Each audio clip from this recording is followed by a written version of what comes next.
Hi, sumainyo nawa ang pagpapalat kapayapaan ng ating Panginoong Hesus. Matthew chapter 26 verse 42, sinabi ng Panginoong Hesus na, Ama ko, kung hindi maiaalis ang sarong ito na hindi ko iinumin, mangyari ang iyong kalooban.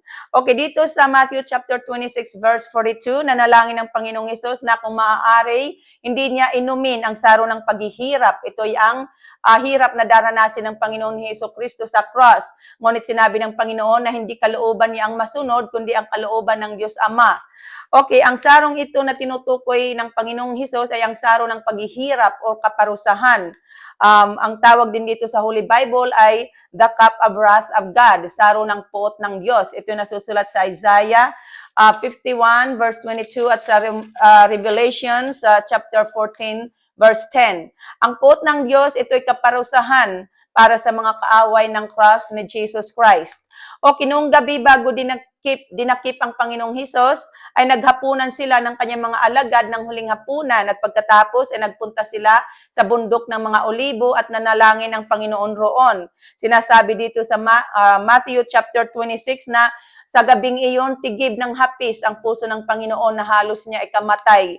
Sinasabi sa kasulatan na nanalangin ang Panginoon ng taimtim. Sinabi niya na kung maaari ilayo sa kanya ng Ama ang saro ng paghihirap. Gayunman, sinabi ng Panginoon Hesus na huwag ang kalooban niya ang masunod, kundi ang kalooban ng Ama. At sinasabi sa kasulatan na lalong nanalangin ang Panginoon ng taimtim. Tumulo ang kanyang pawis sa lupa na animoy malalaking patak ng dugo. Tumulo ang pawis ng Panginoong Hesus sa lupa na animoy malalaking patak ng dugo. Ito'y dahil sa paglaban ng Panginoon sa kanyang laman, sa kanyang katawan. Ito'y dahil sa spiritual warfare. Ang kalooban ng Panginoong Hesus ay sundin ang kalooban ng Diyos Ama. Ngunit ang kanyang laman, ang katawan ay nakakaramdam ng spiritual struggle. Ang laman ng katawan ay natatakot sa sasapitin ng Panginoong Hesus sa cross. Ngunit sinunod ng Panginoon ang kalooban ng Diyos Ama, hindi niya sinunod ang kanyang kalooban. Ang kalooban ng Diyos Ama ay ialay ng Panginoong Hesus ang kanyang buhay upang ito'y kunin niyang muli or mabuhay siyang muli. Ito ang utos na tinanggap ng Panginoong Hesus sa Ama. Ito nasusulat sa John 10 verse 17 to 18. Sinasabi sa Philippians chapter 2 na ang Panginoong Hesus ay nagpakababa at naging masunurin hanggang kamatayan, hanggang kamatayan sa cross. Kaya naman itinampok siya ng Diyos at binigyan ng pangalang higit sa lahat ng pangalan, ano pat ang lahat ng nilalang na nasa langit, nasa lupa at nasa ilalim ng lupa ay maninikluhod at sasamba sa Kanya at ipahahayag ng lahat na si Jesus Christ ang Panginoon sa ikararangal ng Ama. Okay, dahil sa pagsunod ng Panginoong Hesus sa kalooban ng Diyos, na ikatuparan ng Diyos ang kaniyang plano na iligtas ang sangkatauhan sa pamamagitan ni Jesus Christ ng ating Panginoon. Ang paghihirap ng Panginoong Hesukristo sa cross ay kalooban ng Diyos Ama. Inihandog ng Panginoon ang kaniyang buhay upang sa pamamagitan noon ay magkaroon ng kapatawaran ayon sa Isaiah chapter 53. Ang pagdurusa ng Panginoong Hesus dahil sa pagsunod sa kalooban ng Diyos Ama ay hindi nawalan ng kabuluhan sapagkat ang Panginoong Hesus ay pinarangalan ng Ama nang buhayin siyang muli. Iyan ang reward ng Panginoon. Kaya ang Panginoong Hesus ay nabubuhay ngayon magpakailanman at nagkaroon ng kapatawaran sa ating mga kasalanan. So dahil sa pagkamatay ng Panginoong Hesus sa cross, naglubag ang kalooban ng Diyos Ama. Sinasabi sa Romans 5 verse 8 to 9, ngunit ipinadama ng Diyos ang kanyang pag-ibig sa atin nang mamatay si Jesus Christ para sa atin noong tayo'y makasalanan pa.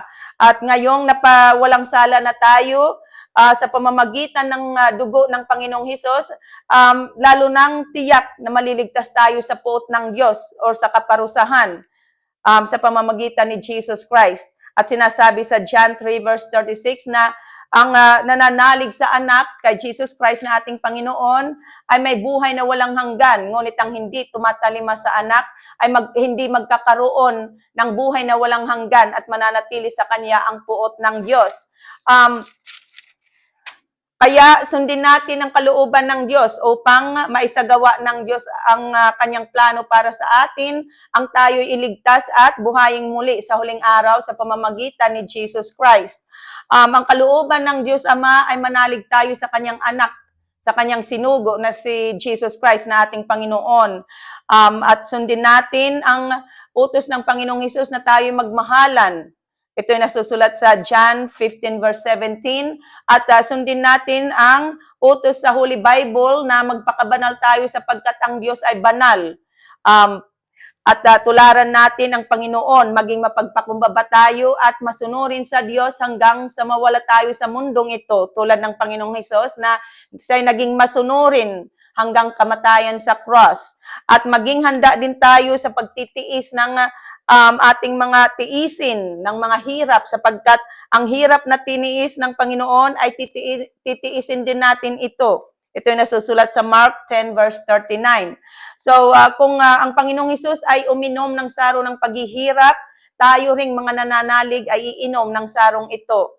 Ang pagsubok at hirap na tinitiis natin dahil sa pagsunod sa kalooban ng Diyos ay pakikihati natin ito sa hirap ni Jesus Christ. Ayon sa kasulatan, kung ang Panginoong Hesus ay nagdanas ng pag-uusig at hirap sa cross, tayo rin ay magdaranas ng pag-uusig at hirap. Ngunit kung ang Panginoong Hesus ay binuhay na muli, at tayo rin ay bubuhayin sa muling pagkabuhay ayon sa kasulatan.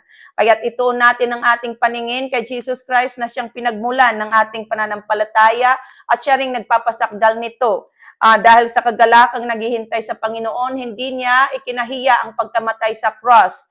At siya ngayon nakaluklok sa kanan ng trono ng Diyos. Isip-isipin natin kung gaano ang tiniis niyang paglaban ng mga makasalanan upang huwag tayong manlupaypay o panghinaan ng loob. Sinasabi sa kasulatan na hindi pa humahantong sa pagdanak ng dugo ang ating pakikipagtunggali sa kasalanan. Kaya't manalig tayo sa Panginoon at laging manalangin upang huwag tayong madaig ng tukso. Sinabi ng Panginoong Hesus na mayroon tayong kapighatian dito sa sanlibutan, ngunit laksan natin ang ating loob sapagkat napagtagumpayan na ng Panginoon ang sanlibutan. John 16 verse 33. Sinasabi sa Romans 8 verse 18 na ang mga pagtitiis natin sa kasalukuyan ay hindi maihahambing sa ihahayag na kaluwalhatian o kagalakang sa atin.